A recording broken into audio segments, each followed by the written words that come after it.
cold CEO, went on a blind date for a friend, but fell in love with a poor student girl at first sight. Imagine this: a man who has built his life around control, precision, and cold logic walks into a cafe on a rainy Friday evening. He's not there for himself. He never is. His best friend begged him to go on a blind date as a favor. Something about paying it forward or some nonsense like that. The CEO, dressed in an impeccably tailored suit that screams power, sits down at the table with zero expectations. But then she walks in, a girl so different from anyone he's ever met that it feels like time stops. She's wearing a faded sweater, her hair damp from the rain, and clutching a stack of textbooks under one arm. In that moment, everything changes, though neither of them knows it yet. The story begins with Alexander Kane, a name synonymous with success in the business world. At 32, he's already running one of the largest tech companies in the country. People describe him as brilliant, ruthless, and untouchable. To most, Alex seems like a man who doesn't need anyone or anything. Yet here he is, sitting awkwardly at a corner table because his childhood friend, Daniel, guilt-tripped him into playing matchmaker for someone else. It's supposed to be just another obligation, another box checked off his endless list of responsibilities. What could possibly happen? That's what he thinks anyway. On the other side of the city, Mia Harper is rushing through the crowded streets, trying to make it to the cafe on time.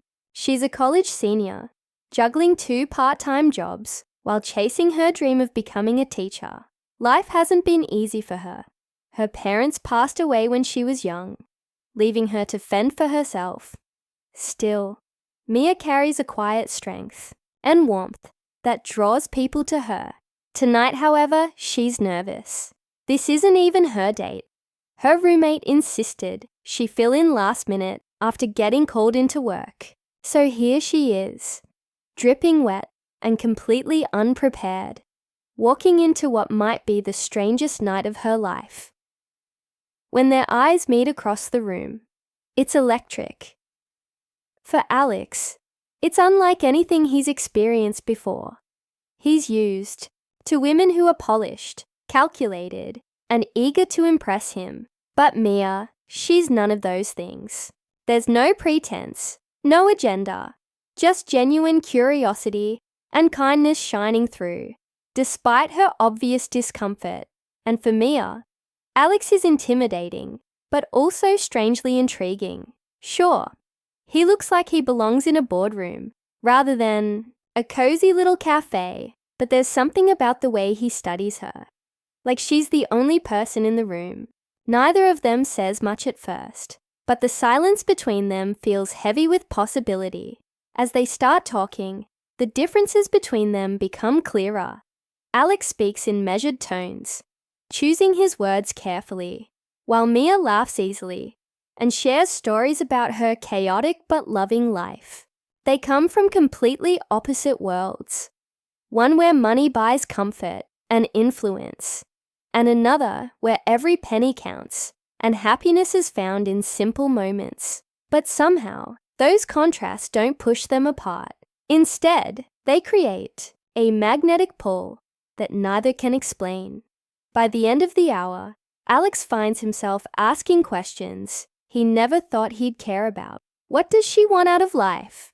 How does she stay so hopeful, despite everything she's been through?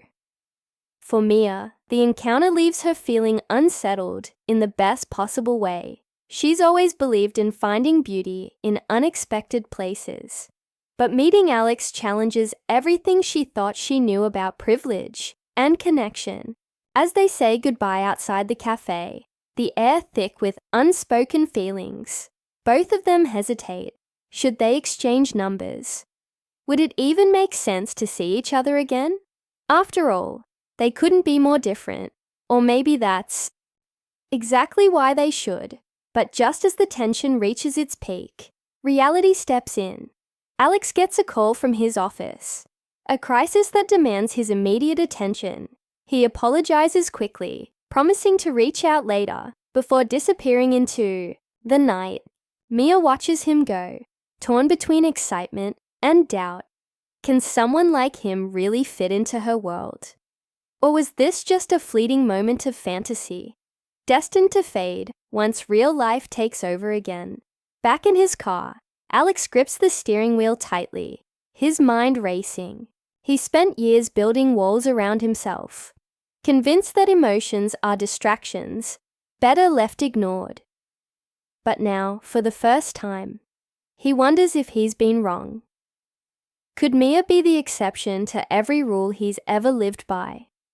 And if she is, how far would he be willing to go to break free from the cage he's created for himself? Meanwhile, Mia heads home, replaying the conversation in her head. She tries to shake off the butterflies in her stomach, reminding herself that guys like Alex don't end up with girls like her. Still, she can't help but hope. Maybe fate brought them together for a reason. Or maybe she's just letting her imagination run wild. And then, just as the night seems ready to settle into memory, something happens that throws everything into chaos. A text message arrives on Mia's phone, an unknown number. 3 simple words that leave her heart pounding. I'll find you. Who sent it? What does it mean? And how will it change the fragile connection they've only just begun to build? You'll have to wait until the next chapter to find out. The next morning, Mia wakes up with the text message still glowing on her phone screen. She stares at it, trying to make sense of the words. I'll find you. It's bold, direct, and completely unlike anything she's used to. Her first thought is that it must be a mistake. Someone sent it to the wrong number, but deep down, she knows better. The timing, the tone, it all points to Alex. Yet why would he send something so cryptic? And why now, after barely an hour? Together, as she gets ready for her day, Mia can't shake off the feeling that this moment is bigger than just a random encounter. She thinks back to their conversation at the cafe, replaying every word, every glance. Alex seemed genuinely interested in her life, asking questions no one else ever had. Not about her grades or future plans, but about her. What makes her laugh? What keeps her going when things get tough? No one's ever looked at her like that before. Like she's more than just a struggling student trying to keep her head above water. Meanwhile, Alex is pacing the floor of his penthouse apartment, staring out at the city skyline. His mind is a battlefield of logic versus emotion. On one side, there's the voice reminding him of everything he stands to lose. A billion-dollar empire. A reputation built on discipline and detachment. On the other, there's Mia, whose warmth and authenticity have already started chipping away at his carefully constructed walls. Sending that text was reckless, impulsive, even dangerous, but he couldn't help himself. He needed her to know that last night wasn't just a fluke, that she mattered in ways he doesn't fully understand yet. At work, Alex throws himself into meetings and strategy sessions, hoping to distract himself. But no matter how hard he tries, his thoughts keep drifting back to Mia. He starts imagining absurd scenarios, showing up at her college campus, surprising her during her shift at the bookstore where she works part-time, or simply calling her to hear her voice again. Each idea feels ridiculous, impossible, and yet tempting. For someone who's always been in control, this newfound vulnerability terrifies him. Back at school, Mia struggles to focus on her classes. Her friends notice her distracted demeanor and tease her about having a secret crush. When she finally tells them about Alex, they're skeptical. Not because they doubt her, but because they worry. He sounds too good to be true, her roommate says bluntly. Guys like that don't fall for girls like us. Mia wants to argue, to defend him, but a small part of her wonders if her friend might be right. After all, what could a billionaire CEO possibly see in someone like her? The tension builds over the next few days as neither of them reaches out again. Alex wrestles with guilt, wondering if he scared her off with his abrupt message. He considers sending another text, maybe something lighter, less intense, but pride holds him back. What if she doesn't respond? What if she laughs at him, dismissing their brief connection as nothing more than a passing curiosity? The uncertainty gnaws at him, making it harder to concentrate on anything else. For Mia, the silence is equally unbearable. Part of her hopes Alex will reach out again, while another part convinces herself that it's better this way. They live in different worlds after all. Even if he did want to pursue something, how could it possibly work? She pictures him attending fancy galas, surrounded by people who speak a language she doesn't understand, while she stays grounded in her reality of budgeting groceries and late-night study sessions. It's not just the financial gap, it's everything else. Their lives are moving in opposite directions, and crossing paths seems like a miracle that won't happen twice. But fate has other plans. One afternoon, while working her shift at the bookstore, Mia looks up to see Alex standing in front of her. He's wearing jeans and a casual shirt instead of his usual suit, but there's no mistaking those piercing eyes. Her heart skips a beat as she fumbles with the book she's holding. "Hi," he says softly, almost shyly, breaking the silence between them. Mia manages to stammer a greeting, her cheeks flushing red. For a moment, neither of them speaks. Then Alex steps closer, lowering his voice so only she can hear. "I meant what I said," he tells her, his gaze steady. "I'll find you. I had to." His words send a shiver down her spine, equal parts thrilling and terrifying. She wants to believe him, to trust that this isn't some fleeting whim.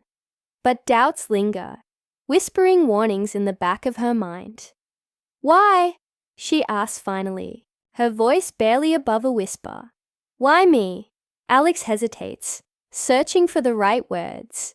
"Because you're real," he says simply. "And I think I need that more than anything." Their conversation continues haltingly, filled with pauses and stolen glances. Alex explains that he's never felt this way about anyone before, that meeting her made him question everything he thought he knew about relationships and himself. Mia listens, torn between hope and fear. She wants to let herself believe in the possibility of something real, but the risks feel overwhelming. Just as they start to open up to each other, a shadow falls across the room. A woman enters the bookstore, dressed impeccably and exuding authority. She approaches Alex with a polite smile, addressing him by name. "Mr. Kane, we've been looking everywhere for you," she says, handing him a folder. "There's a situation that requires your immediate attention." Alex takes the folder reluctantly, his jaw tightening. He glances at Mia, apology written all over his face. "I'm sorry," he mutters. "This won't take long." Mia watches as he steps aside to review the documents, his demeanor shifting instantly. Gone is the vulnerable man who bared his soul moments ago. In his place stands the cold, calculating CEO she'd heard rumors about. The contrast is jarring, leaving her unsure of which version of Alex is the real one. As the minutes tick by, Mia begins to feel invisible, like she's fading into the background of his world once again. The woman, who introduces herself as Alex's assistant, keeps glancing at her curiously, clearly wondering who she is and why Alex is wasting time talking to her.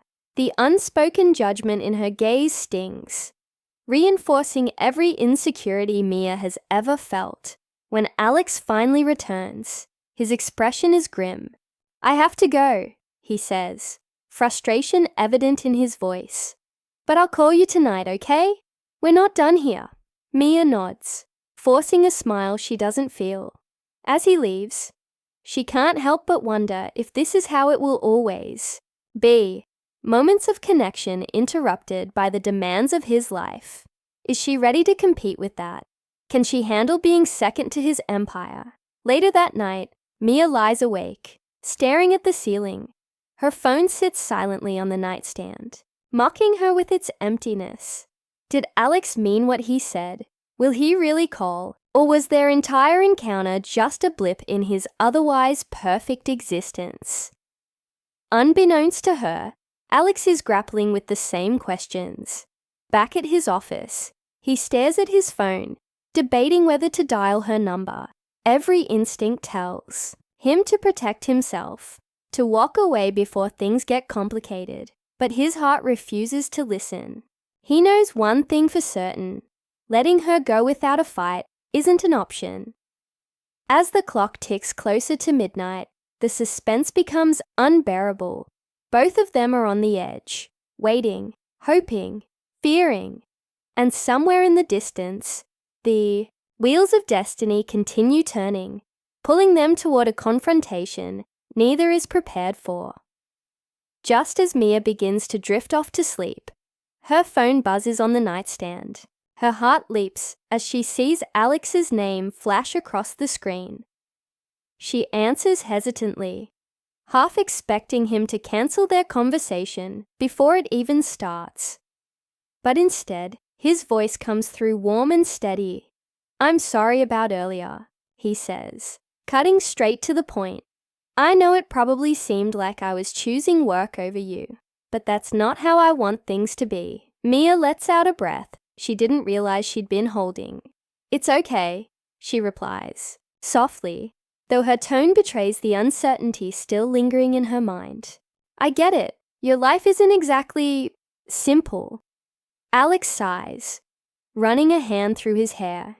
He's sitting alone in his office, surrounded by glass walls that reflect the city lights back at him. For once, the view feels hollow. "That's the thing," he admits. "I don't want my life to be this way anymore. Not if it means losing sight of what really matters. And last night, when I met you, you made me see that maybe I've been living wrong all along." His words catch her off guard, stirring something deep inside her. She wants to believe him, to let herself hope that they could actually make this work. But fear whispers in her ear, reminding her of all the reasons why it shouldn't. "What are you saying, Alex?" she asks cautiously. "Because if we're going to do this, if you're going to do this, you need to mean it. I can't be someone's experiment or distraction." There's a long pause on the other end of the line, but when Alex speaks again, his voice is resolute. "You're not an experiment, Mia. You're real. And I think I need that more than I realized. I'm not promising it'll be easy. I have no idea how to balance my world with yours. But I'm willing to try, if you are." Tears prick at the corners of Mia's eyes as she listens to him. No one has ever spoken to her like this, with such raw honesty and vulnerability. It scares her, but it also makes her feel seen in a way she never has before. "Okay," she whispers finally, her voice trembling. "Let's figure it out together." Over the next few weeks, their relationship becomes a delicate dance of compromise and trust. Alex starts making changes, small ones at first, like taking weekends off to spend time with Mia, or showing up unannounced at her favorite coffee shop, just to surprise her. For Mia, these gestures are monumental. They show her that he's serious about making room for her in his life. In return, she teaches him how to slow down, to appreciate the little things that bring joy, without needing to control every detail. But not everyone is happy about their budding romance. Alex's board members grow increasingly concerned about his distracted behavior, questioning whether his personal life might interfere with his professional decisions. Meanwhile, Mia faces judgment from some of her peers, who accuse her of being naive for getting involved with someone so far removed from her reality. Both of them feel the pressure mounting, testing the strength of their bond. The breaking point comes during a high-profile charity gala hosted by Alex's company. He insists on bringing Mia as his date, wanting to publicly acknowledge their relationship, despite the potential backlash. Dressed in a borrowed gown and feeling completely out of place, Mia steps into a world she's only ever seen from afar. The glitz and glamour overwhelm her, but what truly unnerves her are the whispers. People speculating about how long she'll last, whether she's just another fleeting interest for the infamous CEO.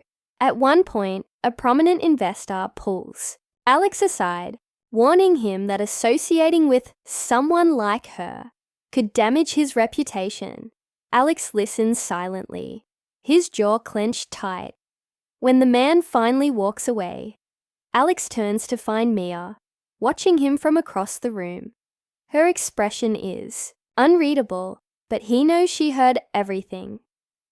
Later that night, as they drive home in silence, Mia finally breaks down. "Is this what it's always going to be like?" she asks, her voice breaking. "People judging us, doubting us, tearing us apart before we even have a chance." Alex pulls over to the side of the road, turning to face her. "No," he says, firmly. "Not if I have anything to say about it. I won't let anyone dictate how we live our lives. Not my colleagues, not society, not anyone. You're worth fighting for, Mia. And if they can't see that, then maybe they don't deserve my respect." His words ignite a spark within her, giving her the courage to stand by him, despite the challenges ahead. From that moment on, they decide to stop letting external opinions define them. Instead, they focus on building something genuine, something that reflects who they are individually and together. Months later, Alex surprises Mia with a trip to a quiet cabin nestled in the mountains. It's a place where cell phones don't work, and the only sounds are the rustling leaves and chirping birds. Sitting by the fire one evening, Alex pulls out a small box and hands it to her. Inside is a simple silver bracelet engraved with the words, "Real love doesn't fade." "It's not a ring," he explains, smiling nervously. "I know we're not ready for that yet. But I wanted you to have something that reminds you of what we've built. A love that's honest, imperfect, and real." Mia slips the bracelet onto her wrist, tears streaming down her face. "Thank you," she says, her voice choked with emotion, "for seeing me, for believing in us." As they sit there under the stars, wrapped in each other's arms, they realize that their journey hasn't been about bridging two vastly different worlds. It's been about finding common ground in the spaces between. Their love isn't perfect, and it likely never will be, but it's theirs, forged through vulnerability, patience, and a shared desire to create something meaningful. In the end, Alex learns that success isn't measured by wealth or power, but by the connections we nurture and the lives we touch. And Mia discovers that sometimes the most unexpected moments lead to the greatest joys. Together, they prove that love can thrive even in the unlikeliest of places, as long as it's rooted in authenticity and mutual respect. As the camera fades to black, the final scene shows them walking hand in hand down a sunlit path, the future stretching out before them like an open road. The audience is left with a sense of hope, reminded that true love isn't about perfection.